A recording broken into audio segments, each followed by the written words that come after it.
Welcome back to Scarlet, Blue, and You, the official podcast of Hannibal-LaGrange University. Today, we are unwrapping one of my favorite traditions, our annual Christmas episode. So with that being said, we're delighted to welcome back our regular Christmas guest, Dr. Eric Turner. Thanks Welcome, for having Dr. me. Turner. Thank you. He is the chair of the Division of Humanities and Fine Arts.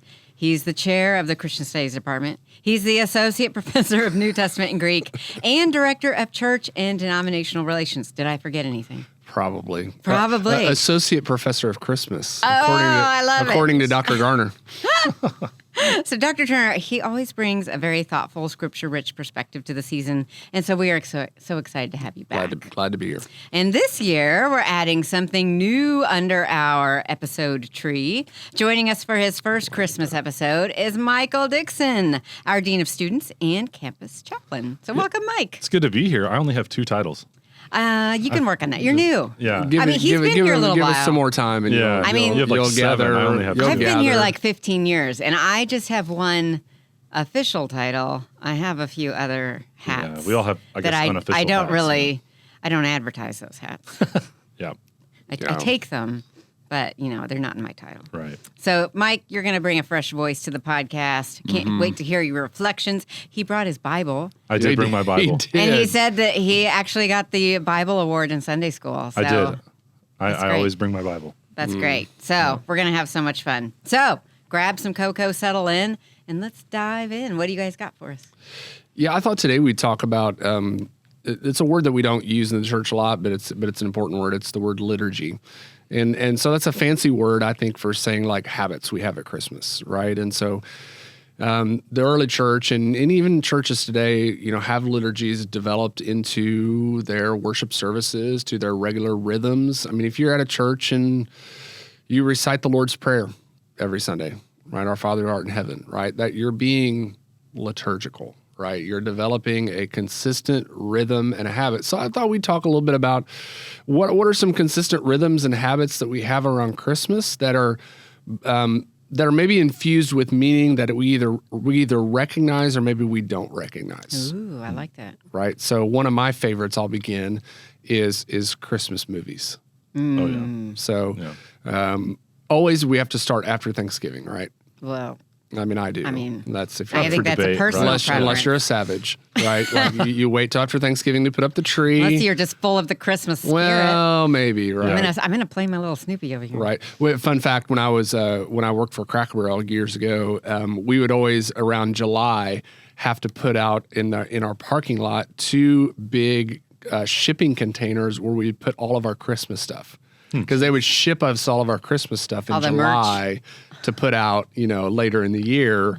And we were out there in, 110 degree heat unloading dancing Santa Clauses. Nice. Right. Nice. So I was thinking about Christmas movies and specifically thinking about from a worldview standpoint, how movies underlyingly try to teach us things. Right. So I wrote an article about this recently I think the title of the article was Rudolph the Grinch and the Imago Dei. I think I saw you Very good. post that. It was a great article. Yeah, thank you. So I saw it. So I just decided on a whim. I had been thinking about this, and this is a good outlet to kind of write about. But thinking about how those 2 characters represent the image of God, right? How the Grinch. How they're trying to teach you something about Who's the other one? How to see people. Rudolph. Okay. So we're talking claymation Rudolph. The good Rudolph. Yeah. Okay. Right, claymation Rudolph, and the traditional 60s Grinch. No, Jim Carrey Grinch. Okay. Jim Carrey Grinch, which is the best.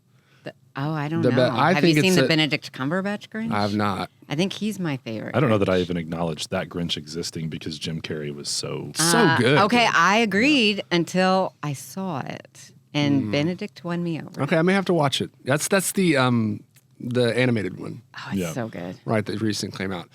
So thinking about how we know as Christians that we believe people are made in the image of God, so we ought to see them as subjects of God's grace and not objects. And so Rudolph the Red-Nosed Reindeer and the Grinch are both diametrically opposed where this is concerned. So here's what I mean. Think about the story of Rudolph and think about the song, if you will, right? And the story of Rudolph. he's ostracized. He has a birth defect, this weird glowing nose. Nobody wants to play with him. No one lets him play any reindeer games. But then there comes this crisis at the North Pole of this, foggy night, and Santa Claus comes to get Rudolph because he needs him to guide his sleigh, right? And the song is interesting. The song says, "Then how the reindeer loved him." Then.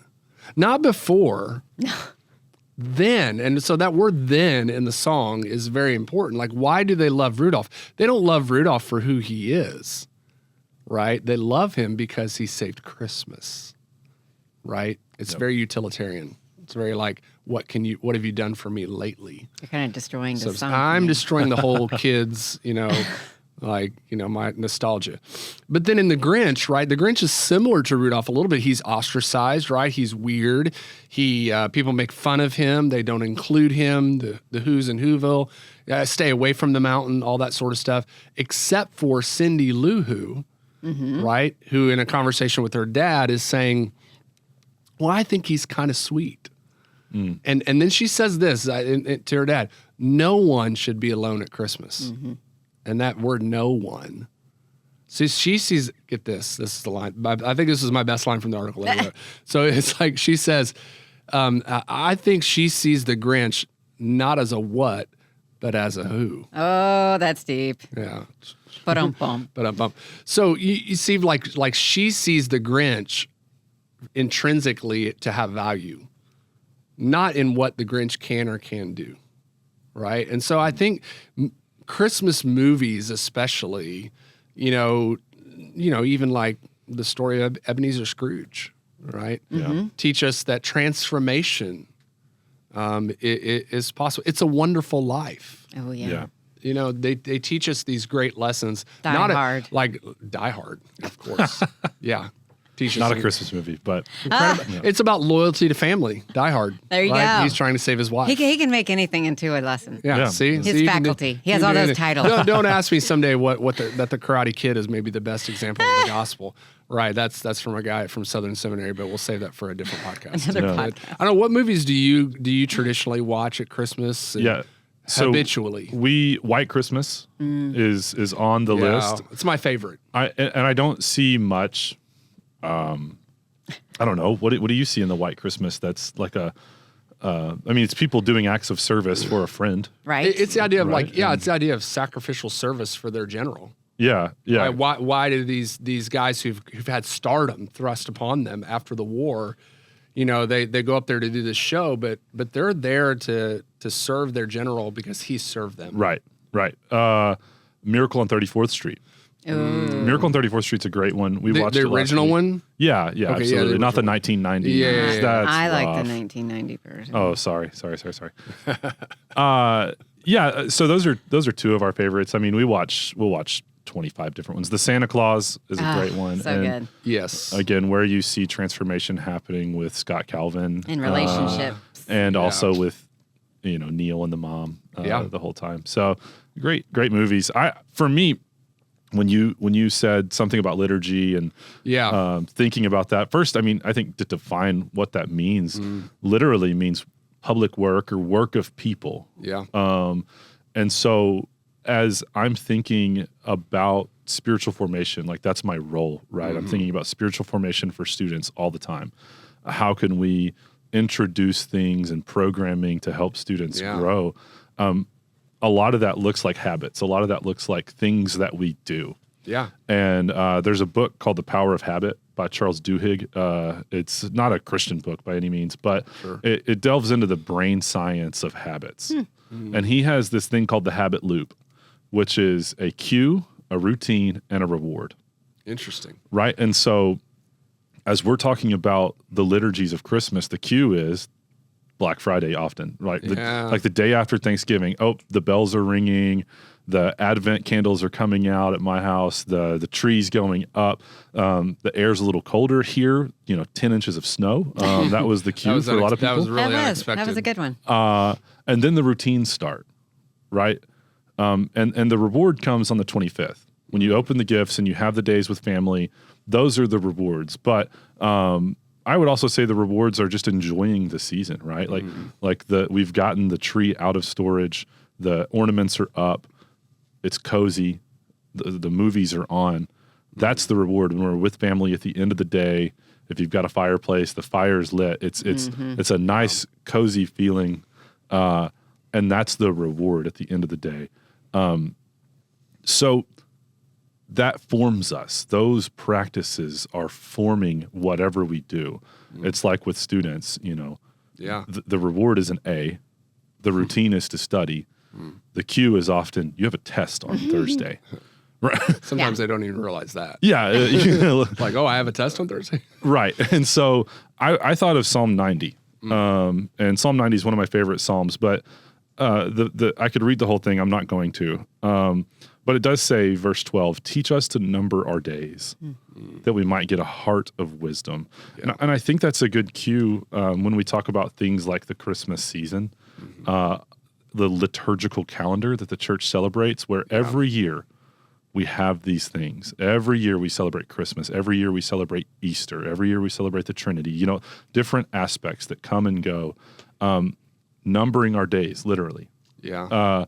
And that leads us to wisdom. And then finally it says in verse 17, let the favor of the Lord our God be upon us and establish the work of our hands, liturgical work of our hands. Yes, establish the work of our hands. That's good. That's a helpful thing when we're thinking about rhythms. And so, I love the rhythms of I call it the Advent season, but the Christmas season. So for my family, it looks like, again, getting out the Advent candles and setting them up. And my dad built us this beautiful, it's not a wreath, it's a piece of wood. And all the Advent candles stick in this wood. It looks really nice. It's kind of minimalist, and light those, one per week and read a reading. So we're kind of reading through the story of Scripture, beholding the Lamb from Genesis all the way to Revelation this year. And so that's one rhythm that kind of cues my body to say, my brain to say, hey, it's Christmas time. The Advent candles are on the table. Yeah. So at 7:00 every night, we stop what we're doing. We light a candle. We read the Scripture. We pray together. We read maybe a prayer, or we sing a song together. And again, the reward for us as Christians is I love Jesus a whole lot more by the end of that 10-minute devotional time with my family. Right. And as Ezra gets older, he's probably not understanding a whole lot about it right now. He sees fire, and that's 17. That's exciting. Cool, yeah. But as he gets older, he'll see the candles getting shorter. Yeah. That means Christmas is coming closer, and then we're celebrating that. And so that's something that, to use a pun, really warms my heart. Yeah. And there's a lot more that we do. I mean, everything you're doing is shaping. That's the whole point, right? Yeah, it is. From movies that are teaching us these deep truths. Just beginning there, I like what you said about pause. Like when we engage in the work of our hands in this liturgical season, we're forced to slow down. We're forced to pause, and I think that becomes ever more critical in the busyness of the world that we live in, and the access with which people have to us. We've all had the experience of like I was on my way to work this morning, and my Apple CarPlay pops up, and on my little text message thing it says 26 text messages. Yeah. And I'm like, I had 0 before I left the house. What happened? Yeah. And it's this one text group I'm with, and they get going, and they can't help themselves. Yep. Right. And it's just and I'm like, I'll look at that later. But it's like the distractions, the busyness. So I like that word pause, right? Because as we engage and do things together as families or as a church, it forces us to reflect. Yeah. And I think that's the point, right? Is to being reflective and remembering why it is we light a candle, why it is we, like Prince Avenue, the church I go to, every year we go, like I think it's this Sunday night, maybe it's this Sunday night or next Sunday night, we go Christmas caroling. Yeah. And we go to some of the shut-ins that are members of our church or former members of our church. And so those kind of things that we know is on the calendar, right? Yeah. We're doing these things. Here's the cool thing about the pause when I'm thinking about it is the last 2,000 years of church history is a little bit of a pause. If you think about it, and that's what Advent is meant to do. Mm-hmm. That's what really Christmas is. We celebrate Christ's first coming. Yeah. Right? But then he ascended back into heaven and told us to wait. He told us to pause. And I mean, of course, it's an active pause. Of course, we're telling others about Jesus. We're living our lives for him. But we're in this already not yet time where Christ has already come and he will come again. And that's what we're kind of magnifying that reality during Advent. As we reflect on the manger, it should lead us to reflect on the second coming and this pause that we're in. I'm glad you said that. It's interesting. Like even like the songs we sing, you could either take O Come, Emmanuel as to be an initial Advent song that we sing at Christmas. It could be a second coming song. Yeah. I like it. Yeah. Right? I mean, it feels like come thou day spring come, right? Like we're longing for the second coming of Christ. Yeah. And sing while we're celebrating his initial first Advent, his first coming. Yeah. Yeah, I mean, that's so true. And that kind of brings in where I was going to go. You went to movies. I go to music a lot. Yeah, that's where I was going to go next. Yeah, both are pretty in tandem for me. Yeah, so like my favorite Christmas album maybe. So I have two. I'm going to say two. Okay. Michael Bublé. Okay. Right, like I mean. Like his original Christmas album? Yeah, that's like 12 years old now. Yeah. I mean, it's so good. And I just enjoy it. And then I like speaking of our centerpiece here, Vince Guaraldi Trio, Peanuts Christmas. Yeah, it's so good. Just piano the whole time. So I've got that on vinyl and I just spin it in my office. And it's nice. It brings cozy sets a vibes. mood. Yeah, I it like brings that. cozy vibes to the office. You know what my wife's favorite Christmas album is? She'll kill me for telling you this. It must be embarrassing. Yeah. It's the album Is it no, Bieber? and there's a story here. No, it's the album that Dolly Parton and Kenny Rogers did. Yeah. Do you know which one I'm talking that's about? great. Do you know which one I'm talking? You should go listen to it sometime now. So They did an entire Christmas album? they did that Oh my together, right? And it's as amazing as you think it is. That's I mean, awesome. I like Dolly. And I mean, Yeah. Kenny's pretty Dolly good. Parton and Kenny Rogers. I mean, they one of the greatest love songs of all time. Islands in the Islands in Stream. the Stream, right? Yeah. They did a Christmas album together. But the reason it's made its mark in her life is every year when she was a kid, her family lived in Florida, Yeah. and then her extended family lived in Missouri. So her dad would pack her and her three siblings and everybody in the car, and they would drive from Orlando to Missouri, Oh, and gosh. he would play that Nonstop. album on loop No. the whole time. So it made a From- long drive even Mis- longer. from Florida to Missouri. Yeah. Right? And Yeah. it's like, so it just seared in her brain Yeah. that that's what Christmas. Yeah. Like, it's not Christmas till we listen to Dolly Parton and Kenny It's a Rogers. cue, right? And It's a then and then cue. the routine is to play it. And To then play it. The reward is the feelings of nostalgia. So we can't skip that song. We skip I Want a Hippopotamus for Christmas. yeah. That one's rough. That's a terrible song. Yeah. Yeah. With the Or two front teeth. Christmas shoes. I can't. Oh, the Christmas shoes. Not a fan. I Oh can't my do gosh. Christmas shoes. Mary Did You Know is the one that I'm not a big fan of. Yeah. Because you feel Not like Mary either. know. She knew. She knows. She knew. She knew. Luke, Like, Mary, you do know. Luke chapter 1, right? The Magnificat, right? Where she She was aware. Yeah. she was aware. Yeah. Yeah, Maybe I not mean, of maybe all not the reality. detail. Yeah. Maybe not all But, the details yeah, of like she knew. crucifixion, resurrection, but she Right. knew. She knew. Yeah. I think one more for me when we talk about music. So Andrew Peterson, who I think was on the podcast, right? Yeah, Yes. right. Yeah, and just a gift, I think, to the modern hip movement and all the things he does. But he has an album that's called "Behold the Lamb of God."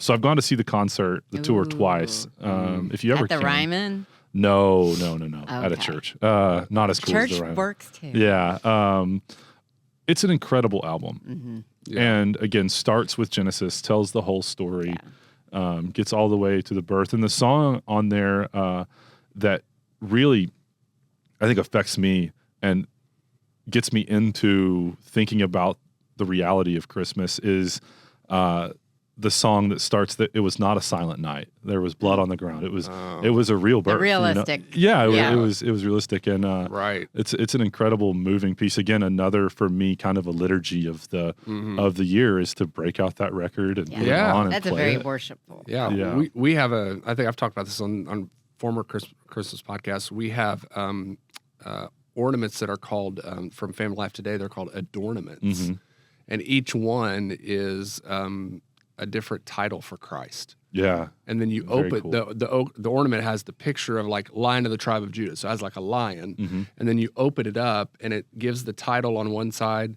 and the scripture reference, and then it gives a little short story. Oh wow. Yeah. And so what we would do is, as a family growing up, decorating the tree from Thanksgiving until Christmas, is as our devotion time with our kids, we'd say, okay, Chase, it's your turn to go pick out one of the adornments, and then they would fight over which one. Right, right. You can't choose that one. I want the lion. That's Yeah. mine, Yeah, and yeah. everybody wanted the lion. Yeah, of course. It's the coolest one. But then Because the there's a kids cat. got Cats to are cool. read it and then put it on the tree. Yeah. Right. And so that became a habit that we developed that around, and liturgy is meant to teach something as well.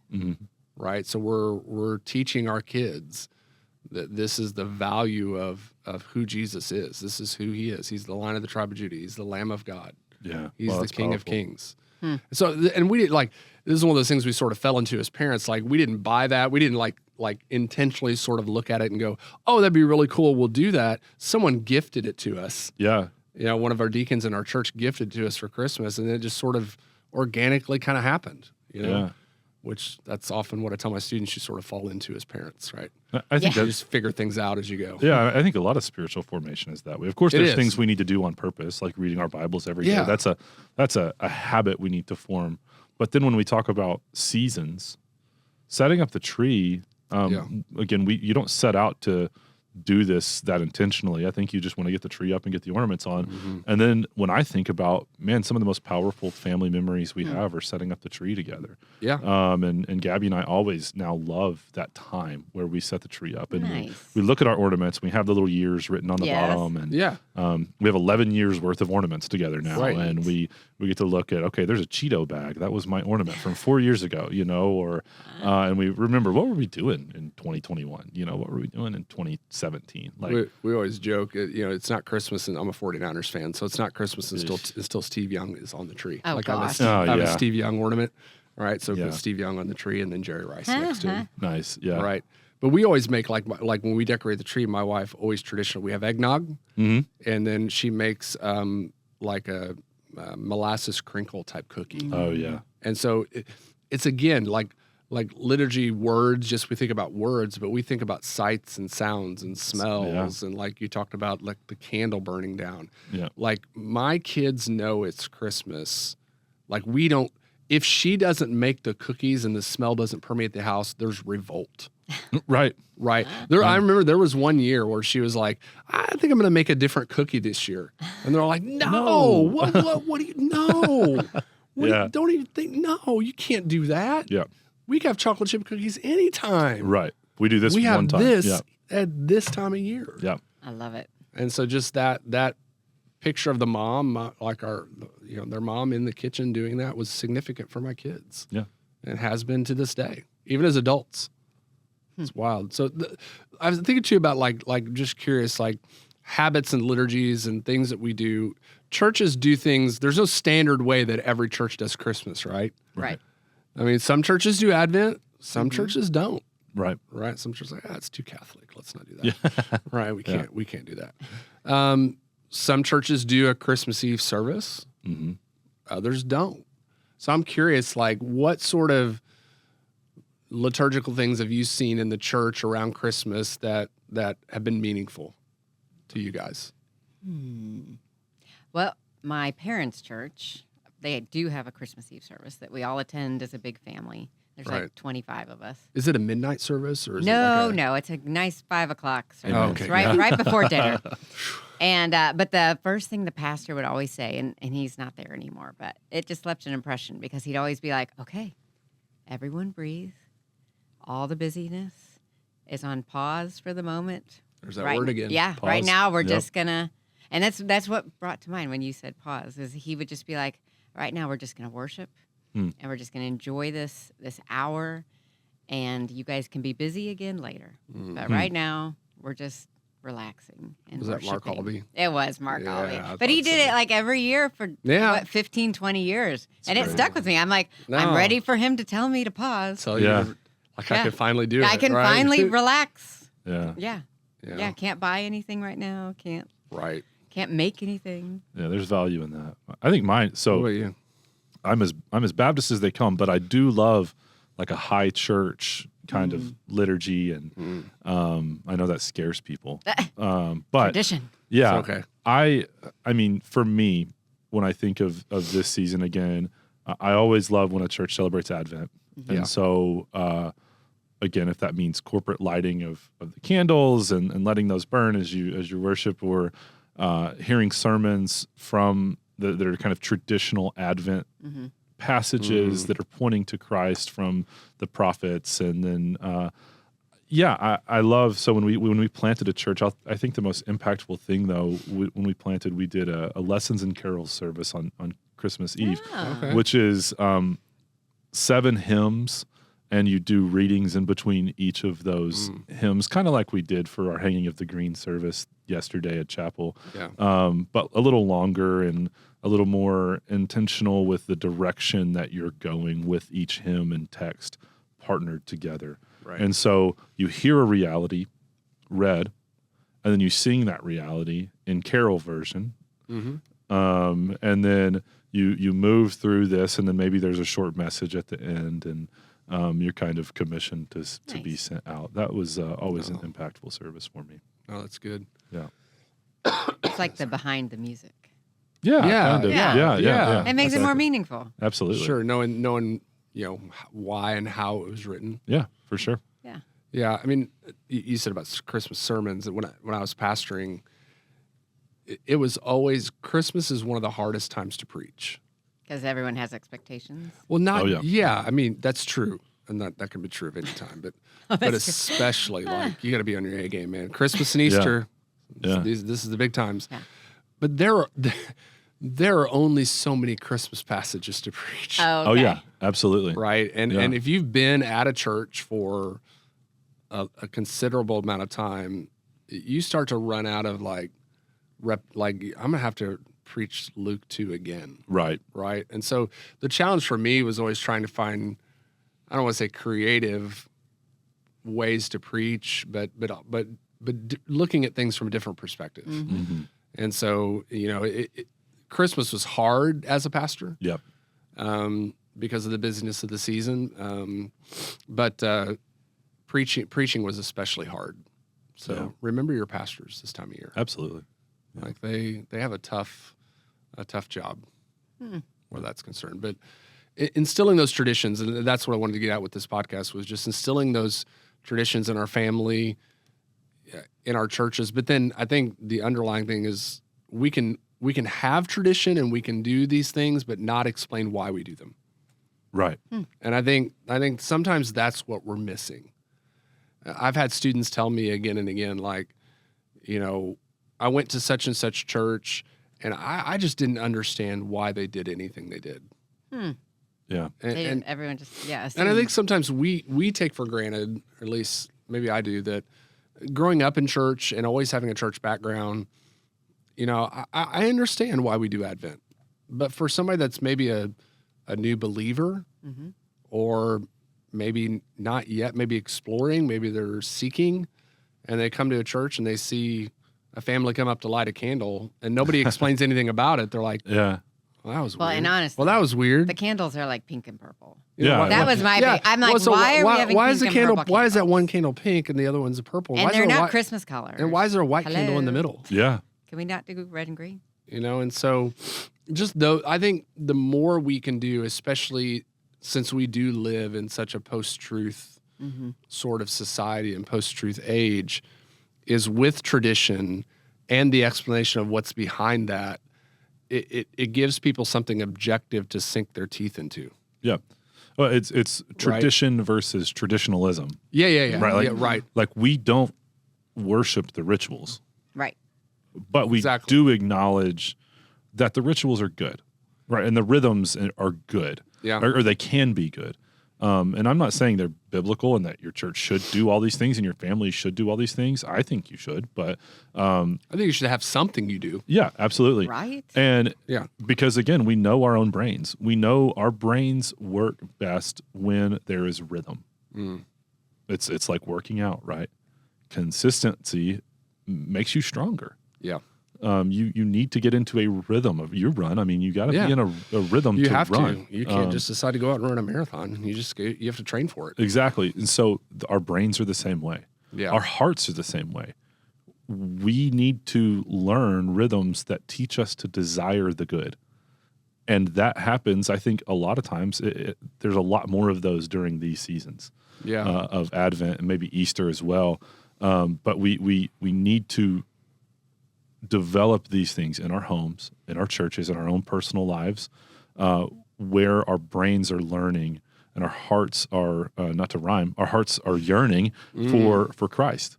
And the Christmas season is full of those things, from, again, the Santa Claus all the way to Advent traditions. Maybe a final question. I know we're about ready to probably wrap up, but how long do you leave your Christmas decorations up? Depends on how much the cats have torn up my tree. Yeah, how Sometimes it doesn't do you have even make it to New Year's. real tree or fake tree? Faux tree. Faux tree? I love the idea of a real tree. Right. In practice, it's difficult with we're with a fake. child. We're fake. Yeah, we're fake right now. It's difficult when you have cats, when you like to my climb the gosh. tree, Yeah. or young kids, right? So we do a fake tree. We leave our tree up until Epiphany. Yeah, we're at January 6th Nice. because the 12 days of Christmas actually start on Christmas Day. Right. Right. So Christmas Day is the first day of Christmas. And then you leave it up. That Christmas season is 12 days. Yep. And that's January 6th. Yep. Yeah, I saw the PBS special. Yeah, there And they you used go. to I take- watched it. They used to take the trees out and burn them on Epiphany. Right. You light a fire and that. Well, that actually is what taught me to get a fake tree, because I left my tree up for too long one year, and I went out the backyard, and kids and I were all standing around, and I threw a match on it. There you go. Ooh, And boom. it went up so fast. I was like, okay, that's kinda dangerous. Now I understand why houses burn down Yeah, don't do that around Christmas. with your. Can you imagine like years ago, like With before the there, real candles? Yeah, before there was Oh my like gosh. lighting, They use like candles in their trees. Yeah. real candles in the tree. I'm like, what? Yeah, science is good for a few things. Yeah, That's one of that's them. good. Yeah. Yeah. It's good. Well, it's been fun, Lauren. Thank you for having us. Absolutely. Thank you, guys. This was great. Thank you for joining us for the special Christmas edition of the Scarlet, Blue, and You. We're so grateful for both of you coming to visit. And as we wrap up, we hope this episode has encouraged you, inspired you, and reminded you of the true hope we celebrate this season. From all of us at Hannibal-LaGrange University, we wish you a joyful Christmas and a blessed New Year. Thanks for listening, and we'll see you next